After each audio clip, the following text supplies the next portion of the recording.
Olá pessoal, tudo bem com vocês? Aqui é Marcelo Cardoso, seja bem-vindo ao meu canal. Eu queria ler com vocês aqui nessa oportunidade uma carta aberta que foi escrita pelo arcebispo Carlo Maria Viganò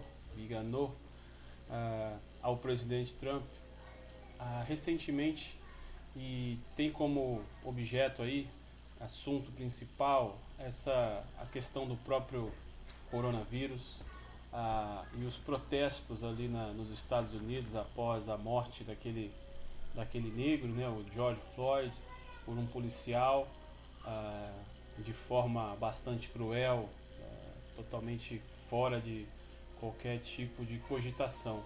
Então, diante dos protestos, né, essa bagunça agora social que está acontecendo lá nos Estados Unidos, tanto com essa questão da morte do rapaz quanto a questão do vírus, esse arcebispo aqui da Igreja Católica, ele escreveu uma carta aberta ao presidente Trump, e eu acho que é uma carta importante, principalmente para quem é cristão, porque o assunto da carta é bastante familiar, a gente consegue entender o que ele está dizendo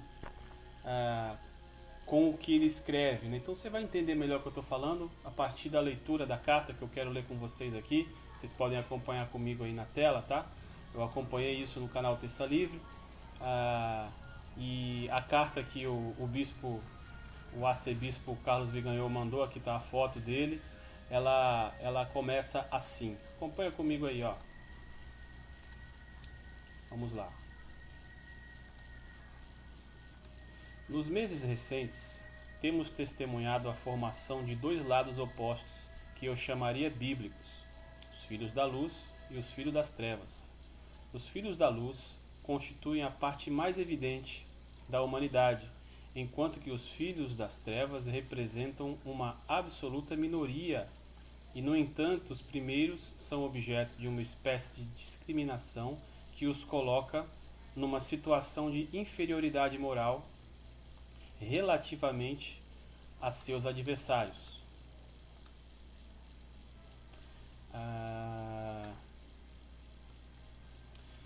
Que frequentemente mantém posições estratégicas no governo, na política, na economia e na mídia.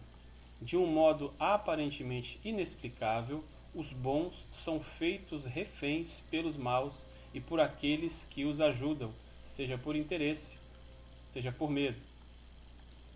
Ele continua: esses dois lados têm uma natureza bíblica, seguem a nítida separação entre os filhos da mulher e os filhos da serpente.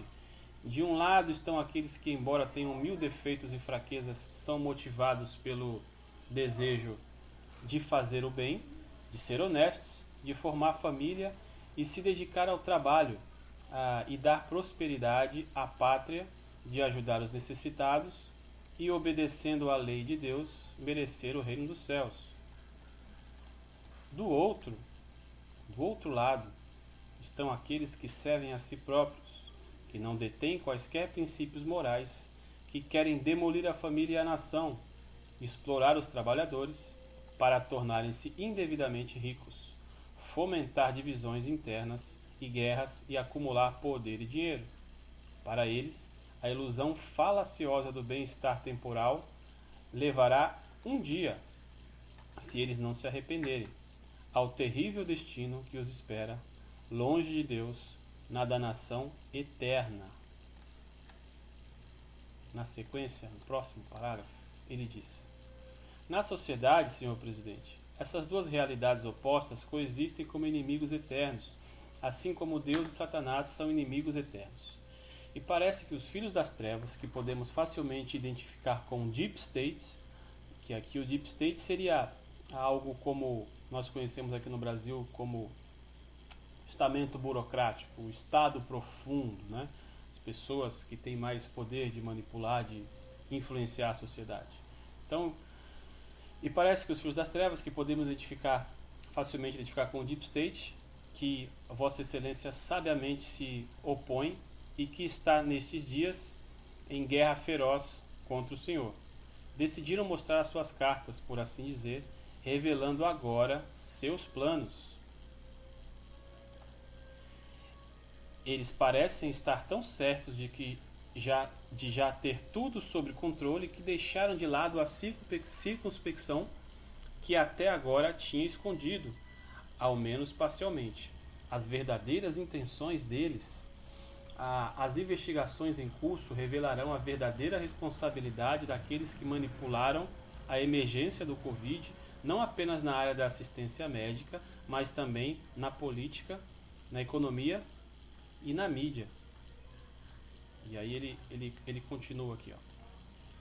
Descobriremos provavelmente que nesta colossal operação de engenharia social existem pessoas que decidiram o destino da humanidade, arrogando-se o direito de agir contra a vontade dos cidadãos e de seus representantes nos governos das nações. Descobriremos também que os tumultos desses dias foram provocados por aqueles que, vendo que o vírus está inevitavelmente desaparecendo e que o alarme social da pandemia está minguando, tiveram necessariamente que provocar distúrbios sociais para que fossem seguidos de repressão, que, embora legítima, pudesse ser condenada como agressão injustificada contra a população. O mesmo está acontecendo na Europa, em perfeito sincronismo. Está absolutamente claro que o uso de protestos de rua é instrumento para os propósitos daqueles que nas próximas eleições presidenciais gostariam de ver eleito alguém que incorpore os objetivos do Deep State e que expresse fielmente e convincentemente esses objetivos. Não será surpresa se, dentro de poucos meses, soubermos que, escondidos novamente por detrás desses atos de vandalismo e violência, estão aqueles que esperam lucrar com a dissolução da ordem social para construir um mundo sem liberdade. E aí ele tem uma citação aqui, que eu não sei ler isso aqui, Soviet coagula, talvez, como ensina o provérbio maçônico. Embora possa parecer desconcertante, os alinhamentos opostos que descrevi também existem nos círculos religiosos. Existem pastores fiéis que cuidam do rebanho de Cristo, mas há também mercenários infiéis que procuram dispersar o rebanho e entregá-lo para que seja devorado pelos lobos vorazes. Não é surpreendente que esses mercenários sejam aliados dos filhos das trevas e odeiem os filhos da luz. Deixa eu mostrar para vocês aqui que não está aparecendo. Não é surpreendente que esses mercenários sejam aliados dos filhos das trevas e odeiem os filhos da luz. Assim como existe um Deep State, existe também uma Deep Church que traz seus deveres e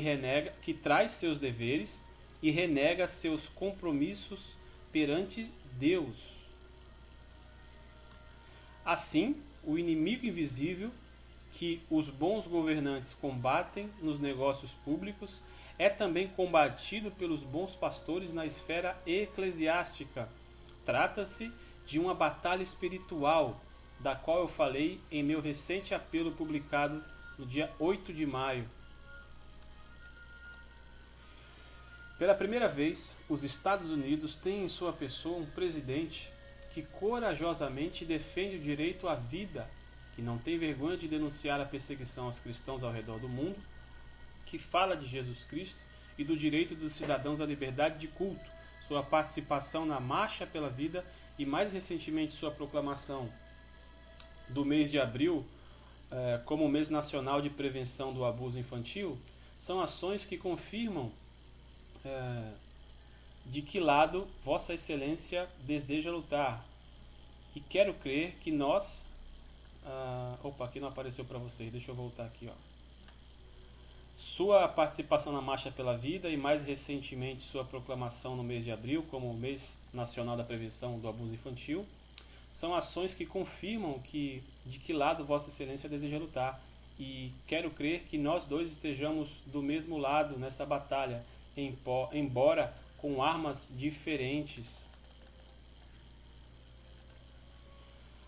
Por essa razão, acredito que o ataque que Vossa Excelência sofreu após sua visita ao Santuário Nacional de São João Paulo II é parte da narrativa orquestrada pela mídia, que não busca lutar contra o racismo e promover a ordem social, mas agravar os ânimos, não busca a justiça, mas legitimar a violência e o crime, não deseja servir a verdade, mas favorecer uma facção política. E é desconcertante que haja bispos, como os que eu denunciei recentemente, que por suas palavras provam que estão alinhados com o lado oposto. Eles são subservientes ao Deep State, ao globalismo, ao pensamento alinhado, à nova ordem mundial que eles invocam com frequência cada vez maior, chamando-a de fraternidade universal, que nada tem de cristã, mas que evoca os ideais maçônicos daqueles que querem dominar o mundo, expulsando Deus dos tribunais, das escolas, das famílias e talvez até mesmo das igrejas. O povo americano é maduro e entendeu agora o quanto a mídia tradicional não deseja disseminar a verdade, mas quer silenciá-la e distorcê-la, propagando a mentira que é útil para os objetivos de seus senhores. Para o objetivo de seus senhores. No entanto, é importante que os bons, que são a maioria, despertem de seu marasmo e não aceitem serem enganados por uma minoria de pessoas desonestas com propósitos inconfessáveis. Continuando aqui. É necessário que os bons, os filhos da luz, se unam e façam ouvir suas vozes.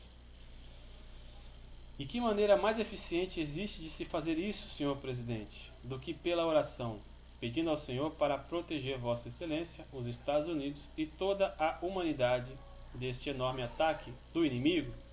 Diante do poder da oração, as enganações dos filhos das trevas cairão, suas conspirações serão reveladas, suas traições serão desvendadas, seu poder assustador acabará em nada. Será revelado e mostrado ser o que é, uma fraude infernal. Senhor presidente, minhas orações estão continuamente voltadas à amada nação americana, para onde tive o privilégio e a honra de ser enviado pelo Papa Bento XVI como núncio apostólico. Nesta hora dramática e decisiva para toda a humanidade, oro por Vossa Excelência e por todos aqueles que estão ao seu lado no governo dos Estados Unidos. Tenho certeza de que o povo americano se une a mim e a Vossa Excelência em oração a Deus Todo-Poderoso. Unido contra o inimigo invisível de toda a humanidade, eu abençoo Vossa Excelência e a Primeira-Dama, a amada nação americana e todos os homens e mulheres de boa vontade. Aí a carta de Carlo Maria Viganò, arcebispo titular de Ulpiana, ex-núncio apostólico nos Estados Unidos da América. Então é isso que eu queria transmitir hoje para vocês, a leitura desse artigo. Eu vou colocar o link dele aqui na descrição, espero que você leia, tá? E esse assunto é principalmente para quem é cristão, para a igreja, que consegue observar que nós estamos sob um ataque, sob uma batalha que não é política, que não é social, sobretudo ela é uma batalha espiritual. Obrigado por acompanhar esse vídeo, se inscreve no canal, deixa o seu like, seu comentário, Deus abençoe, buscai as coisas do alto, até a próxima, tchau!